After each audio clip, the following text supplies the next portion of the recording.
Fair dealing is a limitation and exception to the exclusive right granted by copyright law to the author of a creative work. Fair dealing is found in many of the common law jurisdictions of the Commonwealth of Nations. Fair dealing is an enumerated set of possible defenses against an action for infringement of an exclusive right of copyright. Unlike the related United States doctrine of fair use, fair dealing cannot apply to any act which does not fall within one of these categories. Although common law courts in some jurisdictions are less stringent than others in this regard, in practice, however, such courts might rule that actions with a commercial character, which might be naively assumed to fall into one of these categories, were in fact infringements of copyright. As fair dealing is not as flexible a concept as the American concept of fair use. Fair dealing by country. Australia. In Australia, the grounds for fair dealing are research and study,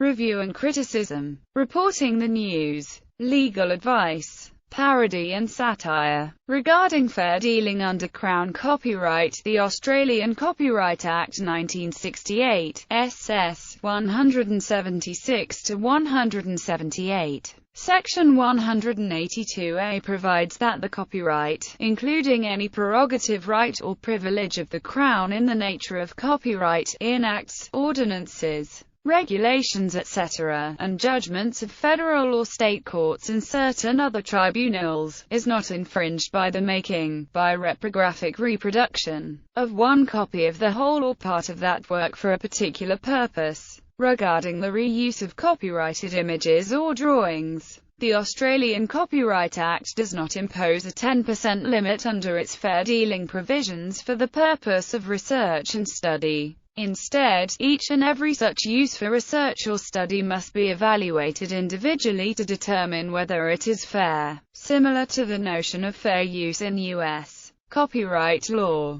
Among the criteria used to determine the fairness of a use are the purpose and character of the dealing, the nature of the work, the possibility of obtaining the work commercially within a reasonable time, the effect of the use on the potential market for the work or on its value, and how much of a work is copied. In 2006, a Federal Law No. 158, 2006, enabled parody and satire to qualify as fair dealing under federal copyright law in certain circumstances. The amendments in 2006 also added a number of other very specific and quite limited exceptions to copyright for personal use of AV material, including those popularly known as time shifting and format shifting. Canada. The Canadian concept of fair dealing is similar to that in the UK and Australia. The fair dealing clauses of the Canadian Copyright Act allow users to engage in certain activities relating to research, private study, education, parody, satire, criticism, review, or news reporting.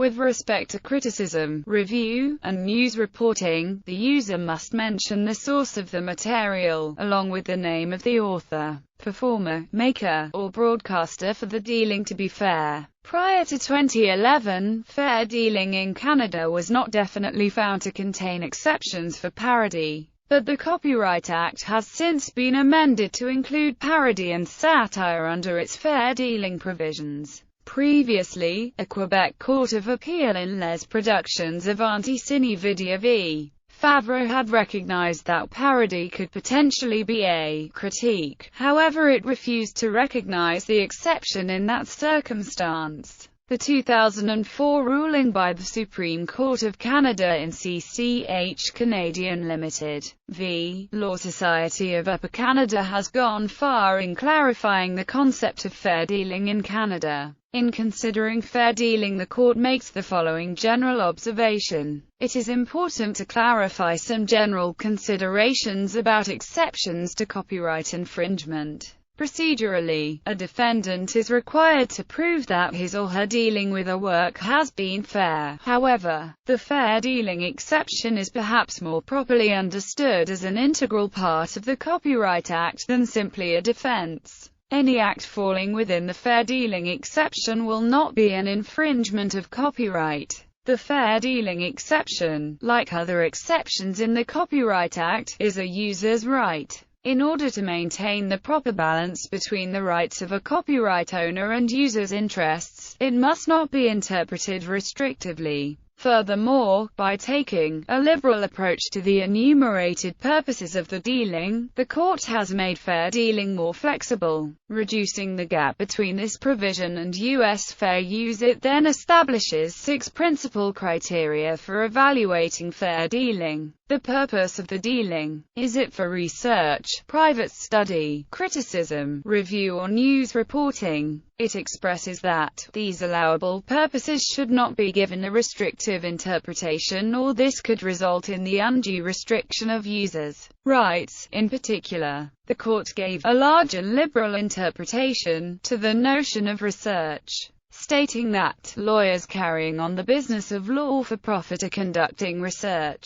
The character of the dealing. How were the works dealt with? Was there a single copy or were multiple copies made? Were these copies distributed widely or to a limited group of people? Was the copy destroyed after being used? What is the general practice in the industry? The amount of the dealing. How much of the work was used? What was the importance of the infringed work? Quoting trivial amounts may alone sufficiently establish fair dealing, as there would not be copyright infringement at all. In some cases, even quoting the entire work may be fair dealing. The amount of the work taken must be fair in light of the purpose of the dealing. Alternatives to the dealing. Was a non-copyrighted equivalent of the work available to the user? Was the dealing reasonably necessary to achieve the ultimate purpose? The nature of the work. Copying from a work that has never been published could be more fair than from a published work, in that its reproduction with acknowledgement could lead to a wider public dissemination of the work, one of the goals of copyright law. If, however, the work in question was confidential, this may tip the scales towards finding that the dealing was unfair. Effect of the dealing on the work. Is it likely to affect the market of the original work? Although the effect of the dealing on the market of the copyright owner is an important factor, it is neither the only factor nor the most important factor that a court must consider in deciding if the dealing is fair. Though the Supreme Court outlined these 6 criteria, it noted that in some contexts, factors other than those listed may be relevant in determining whether a particular dealing is fair. On June 2, 2010, the Government of Canada introduced Bill C-32, an act to amend the Copyright Act. A summary of the changes proposed by this bill in terms of fair dealing notes that C-32 expands the scope of the fair dealing exception at Section 29 of the Act to include new purposes. Education, parody or satire. The stated aims of the revised bill were also to permit businesses, educators and libraries to make greater use of copyright material in digital form. Bill C-32 had not passed by the time the minority Conservative government faced a vote of no confidence and subsequently fell on March 25, 2011. On September 29, 2011, the bill was reintroduced to the 41st Parliament as Bill C-11. With the backing of a majority Conservative government, this version of the Copyright Modernization Act has passed into law. Simply put, the Fair Dealing Amendment in Section 29 of Bill C-11 expands the first criteria for evaluating fair dealing, the purpose of the dealing, to include education and parody or satire, in addition to research, private study, criticism and review. In a press release on the Government of Canada's Balanced Copyright site, the Honourable James Moore, Minister of Canadian Heritage and Official Languages, notes that the revamped bill delivers a common-sense balance between the interests of consumers and the rights of the creative community. Critics of the bill point to excessively restrictive digital lock amendments that they claim will create a situation where people are entitled to use copyrighted content lawfully but are prevented from doing so. New Zealand. In New Zealand, fair dealing includes some copying for private study, research, criticism, review, and news reporting. Sections 42 and 43 of the Copyright Act 1994 set out the types of copying that qualify. The criteria are perhaps most similar to those applying in the UK, although commercial research can still count as fair dealing in New Zealand. Incidental copying, while allowed, is not defined as fair dealing under the Act. As in Canada, fair dealing is not an infringement of copyright. The factors determining whether copying for research or private study is judged to be fair dealing in New Zealand are its purpose, its effect on the potential market or value of the work copied, the nature of the work, the amount copied in relation to the whole work, and whether or not the work could have been obtained in a reasonable time at an ordinary commercial price. Singapore. Under the provisions for fair dealing in the Copyright Act, Chapter 63 of Singapore statutes, a certain amount of copying for legitimate purposes, such as for the purpose of research or education, is permissible as long as it is of fair dealing. In deciding whether the use is a fair dealing, the following factors will be considered: purpose and character of the dealing, including whether such dealing is of a commercial nature or is for non-profit educational purposes, nature of the work or adaptation, amount copied, relative to the whole work, effect of the dealing upon the potential market for the work, and effect upon its value. The possibility of obtaining the work or adaptation within a reasonable time at an ordinary commercial price. In other cases,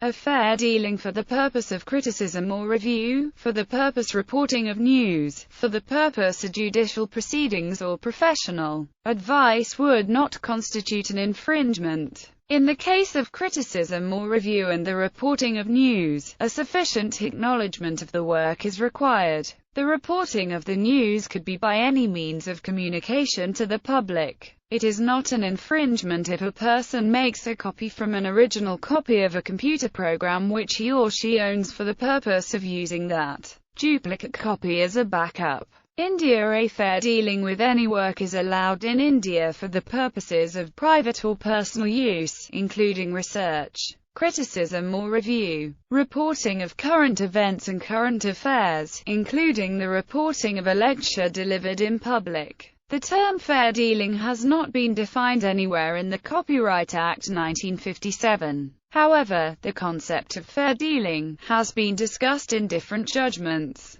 including the decision of the Supreme Court of India in Academy of General Education v. B. Malini Malya and the decision of the High Court of Kerala in Sivakchandran v. Amini Amma, South Africa. In South Africa, fair dealing is dealt with in the Copyright Act of 1978. Fair dealing itself is described in Section 12 of the Act, whereas Sections 13 to 19 explains various exceptions to copyright. Section 20 deals with the author's moral rights, which, if infringed, may also impact on a fair dealing ruling. According to this Act, copyright shall not be infringed by any fair dealing with a literary or musical work for the purposes of research or private study by, or the personal or private use of, the person using the work, for the purposes of criticism or review of that work or of another work, or for the purpose of reporting current events, in a newspaper, magazine or similar periodical, or by means of broadcasting or in a cinematograph film, provided that, in the case of paragraphs the source shall be mentioned, as well as the name of the author if it appears on the work. Section 12 mentions both fair dealing and fair practice, and it would seem that these two terms are equivalents. Musical works are compositions, not music recordings. The fair dealing exceptions do not apply to music recordings. United Kingdom. Under the Copyright, Designs and Patents Act 1988, fair dealing is limited to the following purposes: research and private study, criticism, review, quotation, and news reporting, as well as parody, caricature and pastiche and illustration for teaching. Although not actually defined as a fair dealing, incidental inclusion of a copyrighted work in an artistic work, sound recording, film, broadcast or cable program doesn't infringe copyright. Since 2014, the UK has protected the fair dealing exceptions from override by contracts or contractual terms and conditions. Contrary to the often stated view, the provisions of Section 29 of the CDPA do not state the amount of an in-copyright work that may be copied for the purposes of non-commercial research or private study, or to single copies of the work, where the copies are made by the researcher or student himself. Such restrictions only apply to copies made by or on behalf of a librarian, or by a person other than the researcher or student himself, who knows or has reason to believe that it will result in copies of substantially the same material being provided to more than one person at substantially the same time and for substantially the same purpose. B. For copying beyond the boundaries of fair dealing, universities and schools in the UK obtain licenses from a national copyright collective, the UK Copyright Licensing Agency. Under these licenses, multiple copies of portions of copyrighted works can be made for educational purposes. The UK is the only member state of the European Union that does not have a private copy exception, since the High Court has quashed the relevant regulations in British Academy of Songwriters, Composers and Authors and Others v. Secretary of State for Business, Innovation and Skills. Consequently, now commonplace activities such as format shifting have become illegal. Legal scholars foresee that the said exception will be shortly reintroduced. United States. The parallel concept in United States copyright law is fair use. The term fair dealing has a different meaning in the U.S. It is a duty of full disclosure imposed upon corporate officers, fiduciaries, and parties to contracts. In the reported cases, it usually arises in the context of the implied covenant of good faith and fair dealing, which underlies the tort cause of action for insurance bad faith.